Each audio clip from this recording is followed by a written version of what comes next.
তুমি আমার জন্য একটু পানির ব্যবস্থা করো। চিল্লায় বলেন আল্লাহু আকবার। এবার আল্লাহ তাআলা পাহাড়ের ভিতরে থেকে একটা ঝর্ণা প্রস্ফুটিত করে, তার জন্য একটা পানির সুন্দর ঝর্ণার ব্যবস্থা আল্লাহ তাআলা করে দিলেন। এবার বান্দার আর কোনো টেনশন রইল না। বান্দা এবার ডালিম খায়, গাছ থেকে আস্ত ডালিম পারে আর খায়, আর পানি খায়, আর আল্লাহর ইবাদত করে। এ মুসলমান বাবাজি, এইভাবে ইবাদত করতে করতে ওই বেচারা 500 বছর ইবাদত করেছে। কয়শো বছর বলেন তো? এখানে কেউ আছে নাকি এরকম বয়সের? কেউ আছেন নাকি? একটু চিন্তা করে দেখেন তো কয় বছরের কথা বলেছি? 500 বছরের খেলা খেলা কথা নাকি?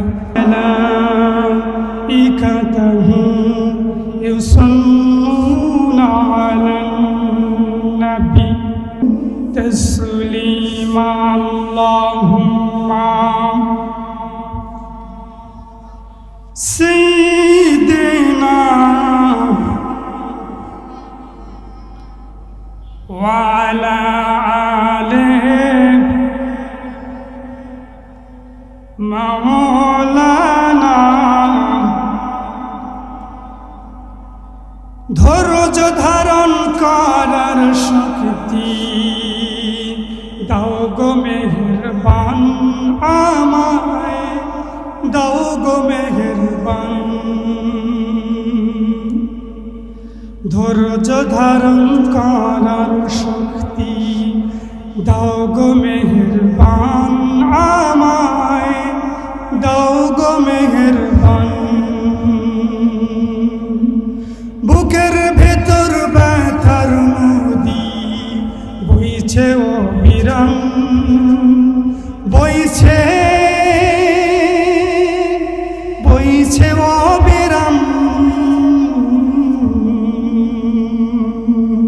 ধৈর্য ধারণ করার শক্তি দাও গো মেহেরবান, আমায় দাও গো মেহেরবান।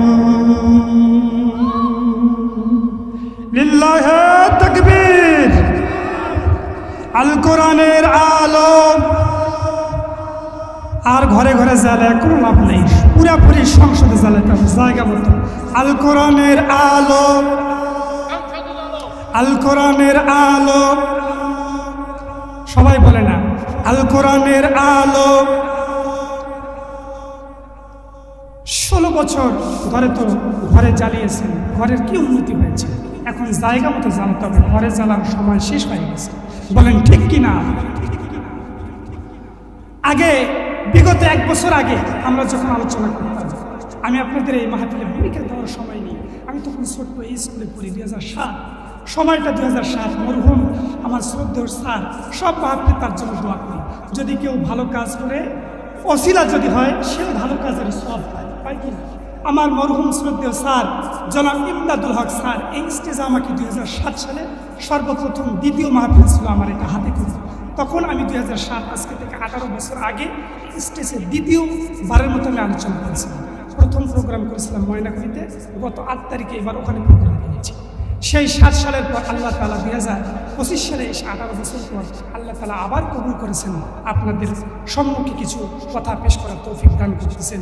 সর্বপ্রথমে এই কথাগুলোর উপরে আল্লাহ পাক আমাকে এবং আপনারা যারা শুনতেছেন সবাইকে আমল করার তৌফিক দান করুন, আল্লাহুম্মা আমিন। স্যারের জন্য দোয়া করি, স্যার আমার এই কাজের ওসিলা, যদি স্যার আমাকে স্টেজে না আনতেন আমি হয়তো বক্তা হইতে পারতাম না। স্যারের জন্য দোয়া করি। সবাই চেনেন না ইমদাদুল হক স্যার? এই স্কুলের প্রধান শিক্ষক ছিল। আল্লাহ স্যারের কবরটাকে জান্নাতুল ফেরদৌসের বাগান বানায় দেব। চিল্লায় বলেন আল্লাহুম্মা আমিন। বিগত বছরগুলোতে আমরা যখন কোরআনের ময়দানের কথা বলতাম, আমাদেরকে স্টেজে ওঠার আগে বিভিন্ন রকম দিক নির্দেশ করতো। হুজুর এই কথা বলা যাবে না, হুজুর সুদের কথা বলা যাবে না, হুজুর রাজনীতির কথা বলা যাবে না, হুজুর এ পাশের কথা বলা যাবে না, ও পাশের কথা বলা যাবে না, নানান রকম অ্যাঙ্গেল দিত। কিন্তু কিনা বলেন তো? বলতো হুজুর কিছু কথা চলবে প্যান্ডেলে, কিছু কথা বলবেন অ্যাঙ্গেলে। আমি বলি এখন আর অ্যাঙ্গেলে চলবে না, এখন আর প্যান্ডেলে না, ডাইরেক্ট কথা হবে। ডাইরেক্ট অ্যাঙ্গেলে চলবে না এবং প্যান্ডেলও চলবে না, ডাইরেক্ট অ্যাকশন। আগামীর বাংলাদেশ আল কোরআনের বাংলাদেশ। চিল্লায় বলেন আল্লাহু আকবার। চান কিনা আগামীর পার্লামেন্ট, এই পার্লামেন্টে যাতে কোরআনুল কারিম দিয়ে এই সংসদ চলে? আপনারা চান কিনা? এই জন্য আল্লাহ তাআলা আমাদের আগামীর সংসদকে যাতে কোরআনের বাংলাদেশ হিসেবে আল্লাহ তাআলা তারা কবুল করে। আইয়ুবের সেশন দেখেছি, মুজিবের ভাষণ শুনেছি, এবং এরশাদের বিভিন্ন তাল বাতাল সেই সময় ছিল হরতাল আর হরতাল। আগামীর বাংলাদেশ আমরা দেখতে চাই আল কোরআনের বাংলাদেশ। কে এর পক্ষে রাজি আছেন? দুটো হাত তুলে আল্লাহকে দেখান, আল্লাহু আকবার, লিল্লাহি তাকবীর। আল্লাহ তাআলা আমাদের সবাইকে কবুল করুন। আসলে সময় স্বল্প, একেবারে আমি এত গুরুত্বপূর্ণ একটি আয়াত আপনাদের সম্মুখে তেলাওয়াত করেছি, যে আয়াতটি হলো, it is the most comprehensive আয়াত ইন দ্য হোল কোরআন। এই আয়াতটা হলো কোরআনুল কারীমের ভিতরে সবচেয়ে সারমর্ম, সবচেয়ে গুরুত্বপূর্ণ আয়াত। হযরতে হাদিসের মুহাদ্দিস হযরত আব্দুল্লাহ ইবনে মাসউদ রাদিয়াল্লাহু তাআলা আনহু বলেন, ইন্নাল্লাহা জামাআ ফিল আয়াতি ফিল হাযিহিল আয়াতি খায়রুদ দুনিয়া ওয়াল আখিরাহ। যে এই আয়াতটা, যে আয়াতটা তেলাওয়াত করেছি সূরা আন-নাহল 16 নম্বর সূরা আন-নাহলের 90 নম্বর আয়াত।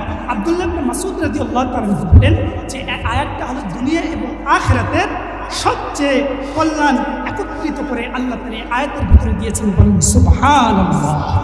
দুনিয়া এবং আখিরাতের যত কল্যাণ আছে সব কল্যাণগুলোকে একত্রিত করে এই আয়াতের ভিতরে ঢুকায়া দিয়েছেন। চিল্লা বলেন তো তিনি কে? হযরত ওমর রাদিয়াল্লাহু তাআলা আনহু, ওনার খেলাফতের সময় উনি তখন প্রত্যেকটা খতিবকে চিঠি লিখে মারফত জানায় দিলেন, তোমরা এখন থেকে প্রতি জুমাবারে দ্বিতীয় খুতবা যখন তোমরা পাঠ করবে, এই দ্বিতীয় খুতবার শেষে তোমরা এই আয়াতটা পড়ায়া তোমরা মানুষদেরকে সতর্ক করবে। বলেন সুবহানাল্লাহ। কোরআনুল কারীমের ভিতরে আল্লাহ তাআলা বিধিবিধানের আয়াত দিয়েছেন 500 অধিক। কতটা? 500 অধিক। বিধিবিধান মানে কি? চোর চুরি করলে তার কি শাস্তি হবে? হাত কেটে দিতে হবে। এই বিধান কোথায় আছে? জেনাকার জেনা করলে তার কি শাস্তি হবে? ডাকাতি করলে তার কি শাস্তি হবে? সুদ খাইলে কি শাস্তি হবে? এগুলো সব কোথায় বলা আছে? কোরআনে। সুদ খাইলে কি শাস্তি হবে? সবাই জানে। মায়ের সঙ্গে জেনা করলে যে গুনাহ হয়, এই গুনাহ তার আমলনামায় দেওয়া হবে। এরপরে আমাদের দেশে সুদ আছে কিনা বলেন তো? হাজী সাহেব হজ করে আসছে, এরপরে সুদ ছাড়তে পারেনি। নামাজ পড়ার পরে মাগরিবের সালাতের পরে হাজী সাহেব ইমাম সাহেবকে বলতেছে, হুজুর একটু থাকেন, আমার ব্যস্ততা আছে। বলছে কি ব্যস্ততা? বলছে হুজুর আমার কিছু কালেকশন আছে। কি কালেকশন?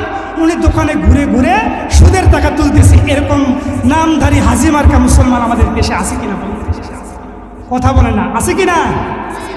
সুদ হলো মায়ের সঙ্গে 70 বার জেনা করলে যে গুনাহ হয়, এই পরিমাণ গুনাহ হলো সুদের। অথচ আমরা সব কিছু জানার পরেও এই সুদের থেকে আমরা লিপ্ত, সুদ থেকে আমরা এখনো বের হইতে পারতেছি না। এই জন্য আল্লাহ তাআলা সমস্ত রকম যত বিধি এবং বিধানের আয়াতগুলো দিয়েছেন।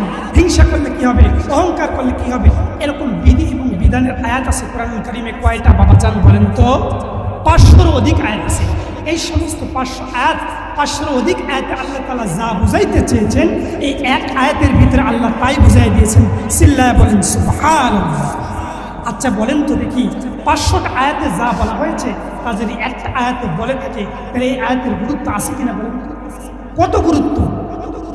এই জন্য আল্লাহ তাআলা এই আয়াতের ভিতরে 500 কথার সারমর্ম এই আয়াতের ভিতরে জানাই দিয়েছেন। তাহলে আজকের আলোচ্য বিষয়ের আয়াতটা গুরুত্বপূর্ণ কিনা বলেন তো? আজকের সাবজেক্টটা হলো মানবিক সমাজ নির্মাণে আল কোরআনের রূপরেখা কি। আসুন আমরা আর ভূমিকায় না থেকে আজকের এই তাফসীরুল কোরআন মাহফিলে পুরস্কার যাদের নাম আছে, প্রধান অতিথি সহকারে, সভাপতি সহকারে, আমার শ্রদ্ধেয় মুরব্বী সহকারে যারা আছে, আল্লাহ সবাইকে কবুল করুক। আর আমরা ভূমিকা ছাড়াই এবার সরাসরি আল কোরআনের আলোচনা আমরা শুনে যাব। আল্লাহ তাআলা এই কোরআনুল কারীমের 16 নম্বর সূরা আন-নাহলের 90 নম্বর আয়াত আল্লাহ পাক কি বলতেছেন? আসুন আমরা শোনাই আয়াতটা আরেকবার পড়ে নিই। সবাই আমার সঙ্গে পড়েন, আউযু বিল্লাহি মিনাশ শাইতানির রাজিম, বিসমিল্লাহির রাহমানির রাহিম।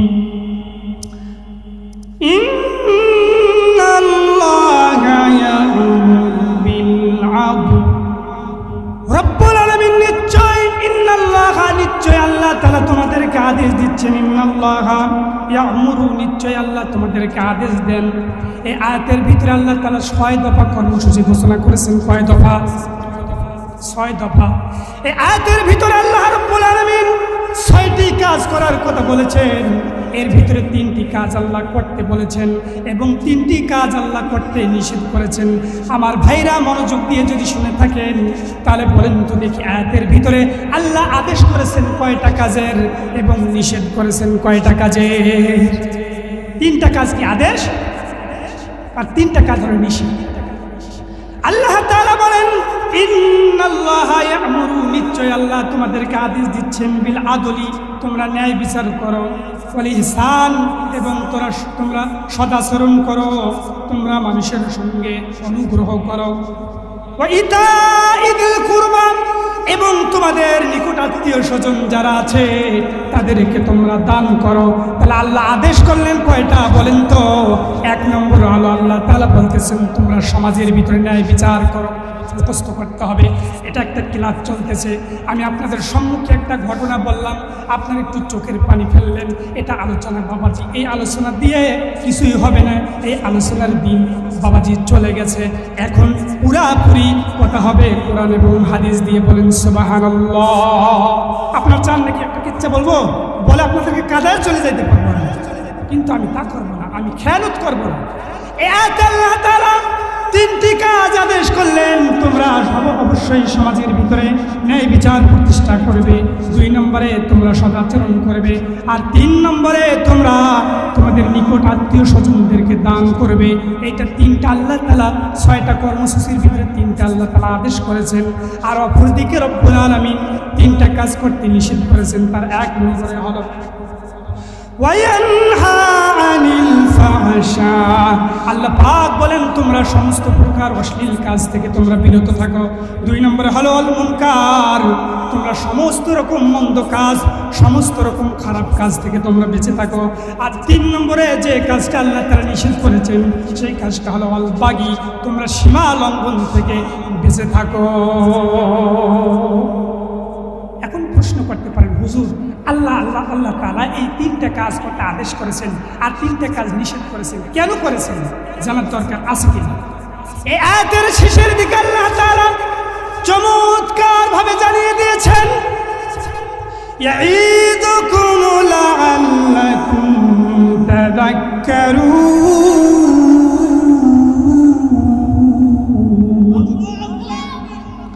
আল্লাহ তাআলা বলেন আমি তোমাদেরকে যে 3টা কাজের নির্দেশ দিলাম, 3টা কাজের আদেশ দিলাম আর 3টা কাজের নিষেধ করলাম, এর কারণ হলো কুরআনুল কারীমে যত জায়গায় আদেশ এবং নিষেধ করেছি এর কারণ হলো আমি এগুলোর মাধ্যমে তোমাদেরকে আমি আল্লাহ তাআলা তোমাদের এই আয়াতগুলোর মাধ্যমে, এই বিষয়গুলোর মাধ্যমে আল্লাহ তাআলা আমি তোমাদেরকে শিক্ষা দিতে চাই। বলেন সুবহানাল্লাহ। আল্লাহ কি করতে চান? এগুলো বলার কারণ কি? আল্লাহ তাআলা বান্দাকে কি করতে চান? শিক্ষা দিতে চান। আমার মুসলমান ভাইয়েরা, সময় একেবারে স্বল্পতা, তাহলে 1 নম্বর কাজ যেটা আল্লাহ পাক আদেশ করেছেন সেই কাজটার নাম কি বলেন তো? আদল। আদল মানে অনেকগুলো অর্থ আছে, আমি আমার ছোট্ট মেধায় আদলের 17টা অর্থ খুঁজে পেয়েছি। কয়টা বলেন তো? আদল শব্দের 1 নম্বর অর্থ হলো ন্যায় বিচার। সবাই জানি আদল শব্দের অর্থ হলো ন্যায় বিচার, আদল শব্দের অর্থ হলো সুবিচার, আদল শব্দের অর্থ হলো সমান সমান করা, আদল শব্দের অর্থ হলো সমাজের ভিতরে ইনসাফ করা, আদল শব্দের অর্থ হলো আত্মীয় হোক স্বজন হোক কারো প্রতি স্বজন প্রীতি করা যাবে না, দোষ করলে তার উপযুক্ত শাস্তির ব্যবস্থা করতে হবে, এর নাম হলো আদল। কথা ঠিক কিনা বলেন? আচ্ছা বলুন, মনে করেন আদলের একটা ছোট্ট এক্সাম্পল 2 মিনিট। আপনার পরিবারের সদস্য 3 জন, বাবা মা এবং একটা ছোট্ট বাচ্চা। প্রতিদিন সকালবেলা ব্রেকফাস্টে তাদের নাস্তা হলো রুটি। বাবার রুটি লাগে সকালবেলা 3টা। কয়টা? আলোচনা বাবা বুঝা যাচ্ছে? চলবে তো? বাবার প্রতিদিন সকালবেলা নাস্তায় রুটি লাগে কয়টা? 3টা। বইয়ের লাগে 2টা, বাচ্চার লাগে 1টা। কথা বুঝে যান। আদল কি এটা বুঝাই দিচ্ছি। একটুখানি জিকির করুন, লা ইলাহা। আমার ভাইরা, সকালবেলা নাস্তার বাবার রুটি লাগে কয়টা? 3টা। স্ত্রীর লাগে 2টা, বাচ্চার লাগে 1টা। এখন যদি আপনি মনে করেন না সবাইকে সমানভাবে দিতে হবে, তাহলে কি হবে? স্বামী বেচারা তো ঠিক আছে 3টা যথেষ্ট, স্ত্রী 1টা বেশি হবে কিনা বলুন তো? সে দুইটার অতিরিক্ত খেতে পারে না, তাহলে তাকে যদি তিনটা দেওয়া হয় তাহলে একটা তার বেশি হবে। বাচ্চাও একটার অতিরিক্ত খাইতে পারে না, এখন যদি আপনি সমান সমান করতে চান, তাকেও যদি তিনটা দেন তাহলে সে কি একটা খাইতে পারে, তাহলে দুইটা কি হবে, নষ্ট হবে না?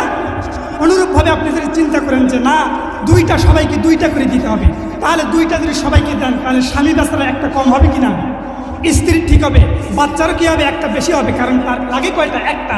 এবার যদি আপনি একটা দিয়ে সমান সমান করতে চান তাহলে সন্তানের জন্য ঠিক আছে, কিন্তু স্বামী বেচারার জন্য লাগে কয়টা, তিনটা। তাকে দিলেন কয়টা, একটা। ঘাটতি কয়টা, দুইটা। স্ত্রীর লাগে কয়টা, দুইটা, দিলেন একটা। ঘাটতি কয়টা? তাহলে স্বামীর লাগে তিনটা, স্ত্রীর লাগে দুইটা, বাচ্চার লাগে একটা। এই যে যার জয়টা লাগে, যার জয়টা হক, যার জয়টা প্রাপ্য, এইভাবে বন্টন করলেন, এটার নাম হলো আদল। চিল্লায় বলেন সুবহানাল্লাহ। আশা করা যায় এখানে যারা আছেন কেউ বুঝতে বাকি নেই আদল মানে কি। আমার মুসলমান বাবাজি গভীর মনোযোগ দিয়ে শুনবেন। আমার ভাইরা, আমি আপনাদের এলাকার সন্তান। এখানে আলোচনার উদ্দেশ্য হলো যাতে আমি নিজে আমল করতে পারি, আপনারা আমল করতে পারেন। কাল কিয়ামতের ময়দানে যাতে রব্বুল আলামিন আমাকে যাতে আসামির কাঠ গড়ায় না দাঁড়ায় যে তোমার এলাকার লোকদেরকে তুমি সতর্ক করো নাই, এজন্য আজকের আলোচনার টপিকটা আমি এটা নিয়েছি। আমার মুসলমান বাবাজিরা গভীর মনোযোগ দিয়ে শুনবেন। আদল শব্দের অর্থ আমি করেছিলাম, বলেন তো কয়টা? 17টা অর্থ পাওয়া গেছে। মুফাসসিরিনে কেরামরা আদল শব্দের 17টা অর্থ পেয়েছেন। এর ভিতরে জগৎ বিখ্যাত একজন আলেম, ওনার নাম হলো আল্লামা ইউসুফ আল কারজাবি রহমাতুল্লাহ আলাইহি। তার কিতাবের ভিতরে 17টা অর্থ কি তিনি এক জায়গায় করে একটা অর্থ করেছেন। আল্লামা কারজাবি ওনার কিতাবের ভিতরে 17টা অর্থকে এক জায়গায় করে উনি একটা অর্থ করেছেন। কয়টা? একটা অর্থ। ওই অর্থ করেছেন উনি আদল শব্দের অর্থ করেছেন যে হকদারের হক দিয়ে দেওয়া। বলেন তো কি আদল শব্দের অর্থ কি? হকদারের হক দিয়ে দেওয়া। আমার মুসলমান বাবাজি, আল্লাহ রাসূল হাদিসের ভিতরে বলেন কুল্লুকুম রাইন ওয়া কুল্লুকুম মাসউলুন আন রাইয়াতিহি। বিশ্বনবী হাদিসের ভিতরে বলেন যে প্রত্যেকটি মানুষ, সমাজের প্রত্যেকটি মানুষ হলো দায়িত্বশীল। কাল কিয়ামতের ময়দানে তার প্রত্যেককে তার দায়িত্ব সম্পর্কে জিজ্ঞাসিত করা হবে। এই হাদিসের আলোকে পরিবারের থেকে শুরু করে একেবারে দেশের প্রেসিডেন্ট পর্যন্ত প্রত্যেকটি মানুষ একে অপরের উপরে হক আছে কিনা বলেন তো? স্ত্রীর হক আছে স্বামীর প্রতি, স্বামীর হক আছে স্ত্রীর প্রতি, সন্তানের হক আছে পিতামাতার প্রতি, পিতামাতার হক আছে সন্তানের প্রতি। অনুরূপভাবে সমাজের প্রত্যেকটি মানুষ একে অপরের উপর নির্ভরশীল কিনা বলেন তো? এই পৃথিবীর জমিনে যত প্রকার মানুষ আছে সবগুলো মানুষের একে অপরের প্রতি হক আছে। অনুরূপভাবে বলুন তো দেখি, আপনাদের একটা প্রশ্ন করতে যাই, এই পৃথিবীর জমিনে সবচেয়ে বেশি হকদার বলেন তো তিনি কে? কে? সবাই বললেন না। সব থেকে হকদার কে বেশি? আমার আল্লাহ। কি হকদার? আল্লাহ আমাদের কাছে কি পায়, আল্লাহ আমাদের কাছ থেকে কি চায়, আর আমরাই বা আল্লাহর কাছ থেকে কি পাই, এই বিষয়টা আমি মেসেজ দিয়ে ক্লিয়ার করবো আপনাদের। বুখারী শরীফের হাদিস দিয়ে ক্লিয়ার করবো, 2856 নম্বর হাদিস। আল্লাহ তাআলার কাছ থেকে আমাদের পাওনা হলো জান্নাত, সহজ কথা। আল্লাহ আমাদের কাছ থেকে পাওনাদার হলো ইবাদত। বলেন তো কি দুইটা কথা বললাম? আমাদের কাছ থেকে আল্লাহর পাওনা হলো হক হলো ইবাদত, আর আল্লাহর কাছ থেকে আমাদের পাওনা হলো কি? জান্নাত। বিশ্ব নবী সাল্লাল্লাহু আলাইহি ওয়াসাল্লাম একদিন গাদার পিঠা হরণ করতেছেন। নবীজির সামনে বসা, ড্রাইভারের সিটে নবীজি বসা, পিছনে নবীজির একজন জলিলুল কদর সাহাবী নাম হলো মুআয ইবনে জাবাল রাদিয়াল্লাহু তাআলা আনহু। ক্বালা কুনতু রিফান নবী, সবাই পড়ি সাল্লাল্লাহু আলাইহি ওয়াসাল্লাম। বিশ্বনবী সাল্লাল্লাহু আলাইহি ওয়াসাল্লামের সাহাবী হযরত মুআয ইবনে জাবাল রাদিয়াল্লাহু তাআলা আনহু বলেন যে বিশ্বনবীর পিছনে, গাধার পিছনে আমি বসা, বিশ্বনবী হলেন চালক। আমরা একটা সফরে বের হয়েছি, চলতে চলতে কিছু দূর যাওয়ার পরে বিশ্বনবী আমাকে জিজ্ঞেস করলেন, ও মুআয, তুমি কি জানো নাকি যে বান্দার প্রতি আল্লাহর কি হক রয়েছে? আবার আল্লাহর বান্দার প্রতি আল্লাহর কি হক, আবার আল্লাহর প্রতি বান্দার কি হক? এই প্রশ্ন কাকে করেছেন? নবীজির সাহাবী মুআয। হযরত মুআয বিন জাবাল রাদিয়াল্লাহু তাআলা আনহু বলেন, ও আল্লাহর হাবিব, আল্লাহ এবং তার রাসূল ভালো জানেন। বিশ্বনবী সাল্লাল্লাহু সাল্লাল্লাহু আলাইহি ওয়াসাল্লাম বললেন, ও মুআজ শোনো, আমি তোমাকে জানাই দিতেছি, বান্দার প্রতি আল্লাহর হক হলো বান্দা আল্লাহ তাআলার ইবাদত করবে এবং তার সাথে কোনো কিছু শিরক করবে না, শরীক স্থাপন করবে না। এবং বান্দার আল্লাহর প্রতি বান্দার হক হলো ইবাদত, এবং বান্দার প্রতি আল্লাহর হক হলো যে সমস্ত বান্দারা আল্লাহর সাথে শরীক স্থাপন করবে না, আল্লাহ তাদেরকে শাস্তি দিবেন না, বিনিময় দিবেন। বলেন তো কি জান্নাত? এখানে আরেকটা বিষয় হলো যে আল্লাহর কাছে আমাদের পাওনা কি বলেন তো? জান্নাত। আর আমাদের কাছে আল্লাহ কি পায়? ইবাদত। আমাদের কাছে আল্লাহ কি পায় বলেন তো? ইবাদত। আর আমরা আল্লাহর কাছে কি পাই? জান্নাত। কিন্তু এখানে একটা পেঁচ আছে, সেটা হলো আমরা যে আল্লাহর কাছে জান্নাত পাই এইটা দেওয়ার জন্য আল্লাহ বাধ্য না, কিন্তু আমাদের কাছ থেকে যে আল্লাহ ইবাদত পাই এটার জন্য আমরা কি বাধ্য? আল্লাহর ইবাদত করার জন্য কি আমরা বাধ্য? কেন বাধ্য? রব্বুল আলামিন বলেন, ওয়া'বুদুল্লাহা ওয়া লা তুশরিকু বিহি শাইয়্যান ওয়া বিল ওয়ালিদাইনি ইহসানা। আল্লাহ তাআলা বলেন, তোমরা আল্লাহ রব্বুল আলামিনের ইবাদত করো এবং তার সঙ্গে কোনো কিছুকে তোমরা শরীক স্থাপন করো না। তাহলে আল্লাহর যে ইবাদত করতে হবে এই কথা আমি কোরআনুল কারীম থেকে আপনাদের সামনে প্রমাণ দিলাম। তাহলে আল্লাহ আমাদের কাছে পাওনা হলো ইবাদত, আমরা আল্লাহর কাছে হলো জান্নাত। কিন্তু আল্লাহর কাছে আমরা ইবাদত করবো এটার জন্য আমরা বাধ্য, আল্লাহ জান্নাত দেওয়ার জন্য বাধ্য না। এই ব্যাপারে হাদিসের ভিতরে মুস্তাদরাক আল হাকিমের ভিতরে একটা ঘটনা এসেছে, সংক্ষেপে এটা বর্ণনা করে হয়তো আলোচনার টাইমই শেষ হয়ে যাবে। বিশ্বনবী সাল্লাল্লাহু আলাইহি ওয়াসাল্লাম আল মুস্তাদরাক আল হাকিমের ভিতরে হাদিসটা বর্ণনা করেছেন যে বহু বছর আগে বনী ইসরায়েলের ভিতরে একজন ব্যক্তি, উনি আল্লাহর ইবাদত করার জন্য পরিবার পরিজন ছেড়ে একটা সাগরের কিনারায় একটা দ্বীপের মধ্যে উনি আশ্রয় নিলেন। আশ্রয় নেওয়ার পরে একদিন, 2 দিন, 3 দিন ইবাদত করার পরে ওনার পেটে প্রচণ্ড খিদা লেগে গেছে। পেটে কি লেগে গেছে বাবা? খিদা। আচ্ছা, যদি ক্ষুধা লাগে তাহলে কোনো কাজ করতে কি ভালো লাগে? দুনিয়াবি হোক আর আখিরাতের হোক, ইবাদত করলেও ভালো লাগে না, খারাপ কাজ করলেও ভালো লাগে না যদি পেটের ভিতরে ক্ষুধা থাকে। বনী ইসরায়েলের ওই ব্যক্তি পরিবার পরিজন ছেড়ে রব্বুল আলামিনের ইবাদত করার জন্য, রব্বুল আলামিনের হক পূরণ করার জন্য, আল্লাহর পাওনা পরিশোধ করার জন্য তিনি একটা সাগরের কিনারা একটা দ্বীপের মধ্যে আশ্রয় নিয়ে ইবাদত করা শুরু করে দিয়েছেন। একদিন ইবাদত করলেন, 2 দিন ইবাদত করার পরে 3 দিনের বেলায় ওনার পেটে প্রচণ্ড খিদা লেগে গেছে। 72 ঘন্টা হয়ে গেছে। একটা লোক সর্বোচ্চ কত ঘন্টা না খেয়ে থাকতে পারে? 72 ঘন্টার কম বেশি, এর থেকে বেশি থাকার সম্ভাবনা নাই। আমার মুসলমান বাবাজি, গভীর মনোযোগ দিয়ে শুনবেন, কোনো দিকে লক্ষ্য করবেন না। এবার ওই বনী ইসরায়েলের ব্যক্তিটা আল্লাহর দরবারে সিজদায় কান্নাকাটি করতেছে আর ডাক দিয়েছে, ও রব্বুল আলামিন, আমি আজকে এই জায়গার ভিতরে 1 দিন, 2 দিন, 3 দিন ধরে তোমার ইবাদত করতেছি, আমার পেটে এখন প্রচণ্ড ক্ষুধা। ওগো আল্লাহ, এখন আমি যদি খাবার তালাশ করার জন্য আমি যদি বাইরে যাই তাহলে তোমার দরবারে সিজদার ঘাটতি হয়ে যাবে, তোমার হক এবং পাওনার পরিশোধ করা আমার কমতি হয়ে যাবে, আমি অলসতা এসে যাবে, তোমার পাওনা পরিশোধ করার ভিতরে ঘাটতি চলে আসবে। এই জন্য আমি চাচ্ছি না খাবার তালাশের জন্য যাই, আমি তোমার ইবাদতের মধ্যে, তোমার সিজদার মধ্যে লিপিবদ্ধ থাকতে চাই, তুমি আমার জন্য খাবারের ব্যবস্থা করো। বলেন সুবহানাল্লাহ। সিজদায় পড়ে যখন কান্নাকাটি আরম্ভ করে দিয়েছে, এবার আল্লাহ তাআলা তার ইবাদতের ভিতরে এত খুশি হয়ে গেছেন, আল্লাহ তাআলা সঙ্গে সঙ্গে ওই ব্যক্তির জন্য একটা ডালিমের গাছ সহ আল্লাহ তাআলা হাজির করে দিয়েছেন। বলেন সুবহানাল্লাহ। কিসের গাছ বাবা? ডালিমের গাছ, আস্ত ডালিমের গাছ। এবার ওই ব্যক্তি ডালিম খায় আর আল্লাহর ইবাদত করে। এখন বলেন তো, খাবার খাইতে গেলে পানির দরকার আছে কিনা? আমার মুসলমান বাবাজিরা, এবার ডালিম খায় আর সিজদা দেয়। এক পর্যায়ে পানির যখন পিপাসা লেগে গেছে, আল্লাহ তো শুধু ডালিম চাইছে, খাবার চাইছে, শুধু খাবার দিয়েছে, পানি তো চাই নেই, পানি কিন্তু দেয় নাই। এবার আল্লাহর কাছে সিজদা করে আর কাঁদে আর বলে, আল্লাহ, তোমার কাছে খাবার চাইলাম, তুমি শুধু ডালিমের গাছ দিলা। ওগো রব্বুল আলামিন, আমার পেটে তো এখন শুধু খিদা না, আমার তৃষ্ণার, আমার ভিতরটা ফেটে যাচ্ছে।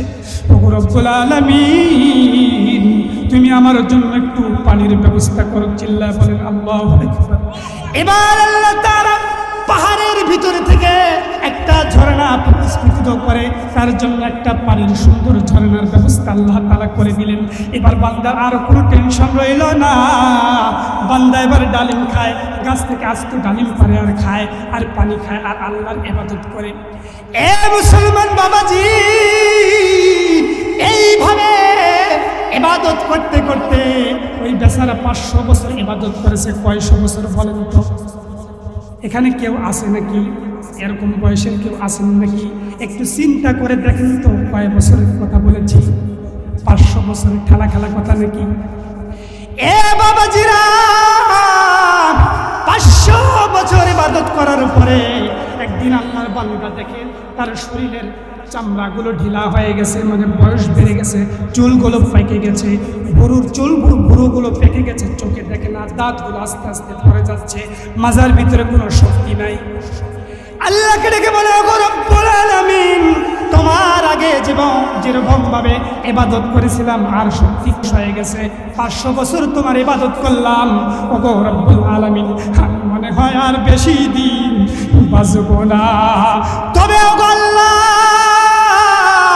তোমার কাছে মৃত্যুর আগে আমার দুইটা আরাধনা, তোমার কাছে দুইটা জিনিস আমি চাই।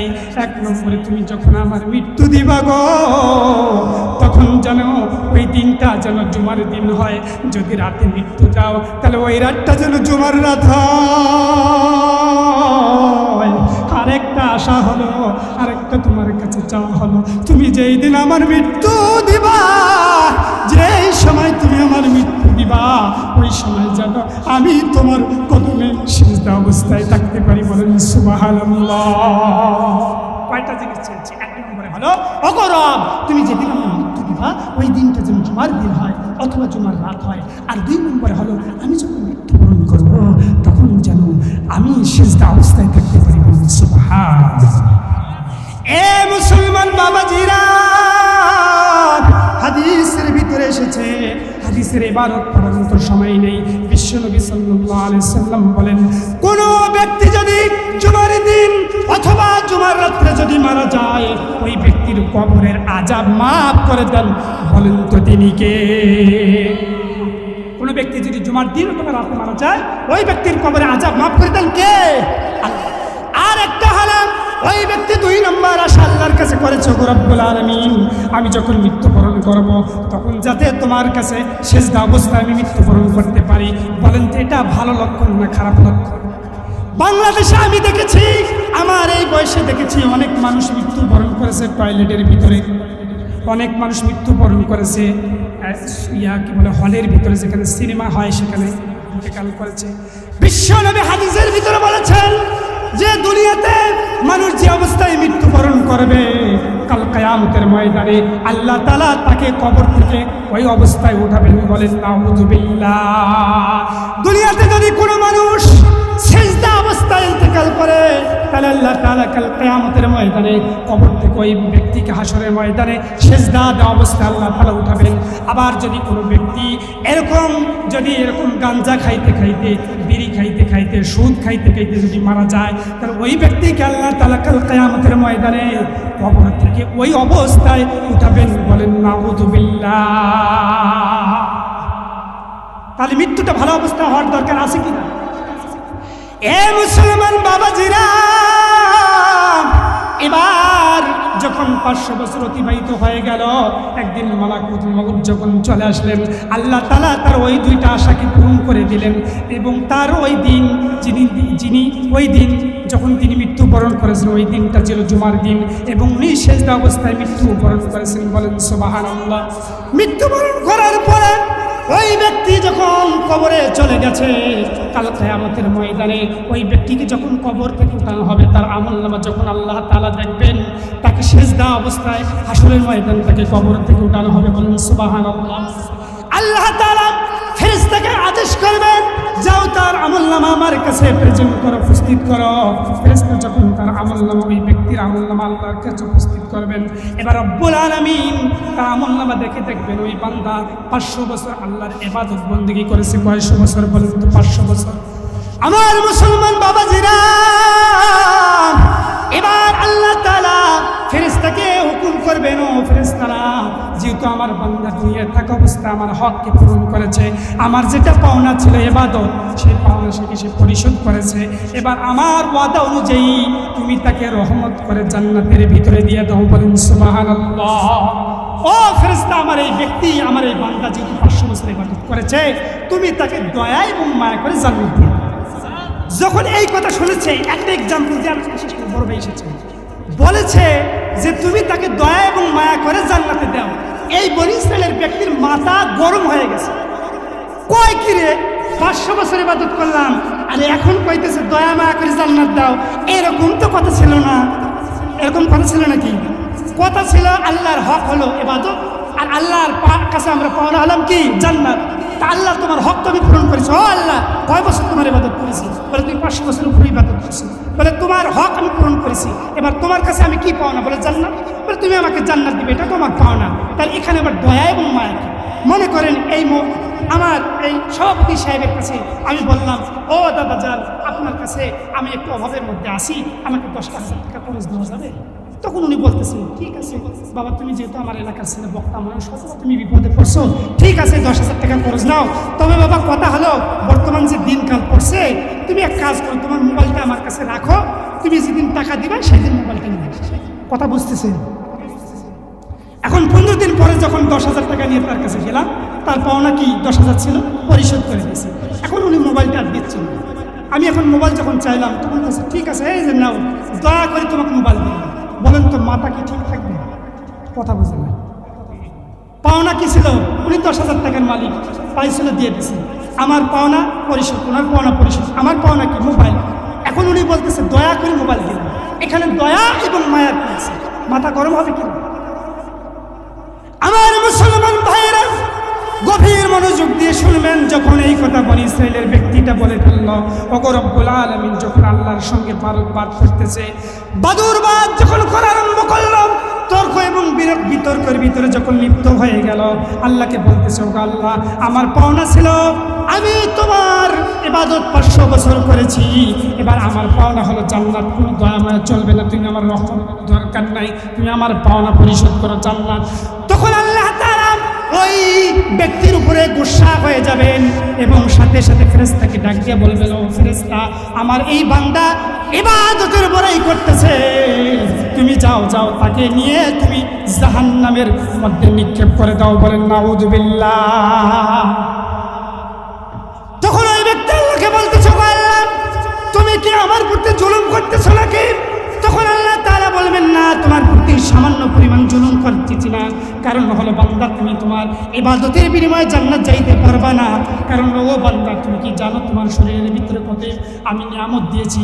তোমার দুটো চোখের দিকে যদি তুমি তাকাও, তোমার একটা চোখের বিনিময়ে যদি তুমি 500 বছর ইবাদত দুনিয়াতে করেছো, এই 500 বছর ইবাদত ফেরেশতাকে বললে এক পাল্লায় দাও, আর তার চোখের একটা নিয়ামতের ওজনটা এক পাল্লায় করো। এবার ফেরেশতা 2টা পাল্লা পরিমাপ করার পরে দেখলেন যে চোখের নিয়ামতের পাল্লাটাই ভারী হয়ে গেছে। বলেন সুবহানাল্লাহ। আল্লাহ ডেকে বললেন, বান্দারে, দুনিয়াতে হাজারো নিয়ামত তোমাকে দিয়েছি, তুমি 500 বছর ইবাদত করেছো, এই বড়াই করতেছ, দেখো তোমার 500 বছরের বিনিময় আমার একটা সামান্য চোখের নিয়ামতের সমানও হয় নাই। অতএব তুমি যেহেতু বলেছ তুমি আমার দয়ায় জান্নাত যাবে না, তোমার ইবাদতের বিনিময়ে জান্নাত যেতে চাও, অতএব তোমার জন্য জান্নাত নাই, তুমি দ্রুত গতিতে ফেরেশতাকে তুমি জাহান্নামের ভিতরে নিক্ষেপ করো। নাউযুবিল্লাহ। বিশ্বনবী হাদিসের ভিতরে বলেন, লান ইউদখিলা আহাদান আমিলুল জান্নাহ, কিয়ামতের ময়দানে কোনো ব্যক্তি তার আমলের বিনিময়ে জান্নাত যাবে না। এবার ভাইরা আমার, বন্ধুগণ, 1 মিনিটে আলোচনা শেষ হবে। এবার ওই ব্যক্তি যখন এই অবস্থা দেখলেন, তখন ওই ব্যক্তি লজ্জিত হয়ে গেল। বনি ইসরাইলের ওই ব্যক্তি রব্বুল আলামিনকে ডেকে বলেন, ওগো রব্বুল আলামিন, আমি বুঝতে পেরেছি আমি ভুলের মধ্যে ছিলাম, আমার ইবাদতের মাধ্যমে আমি জান্নাত যেতে পারবো না। আমি বুঝতে পেরেছি তুমি দয়া এবং মায়া ছাড়া আমি জান্নাত যেতে পারবো না, তুমি দয়া করে তোমার জান্নাতে আমাকে দাখিল করো। বলেন সুবহানাল্লাহ। দয়া করো, মায়া করো, ওয়ে দয়াবান, তুমি রহমান, তুমি মেহেরবান, তুমি রহমান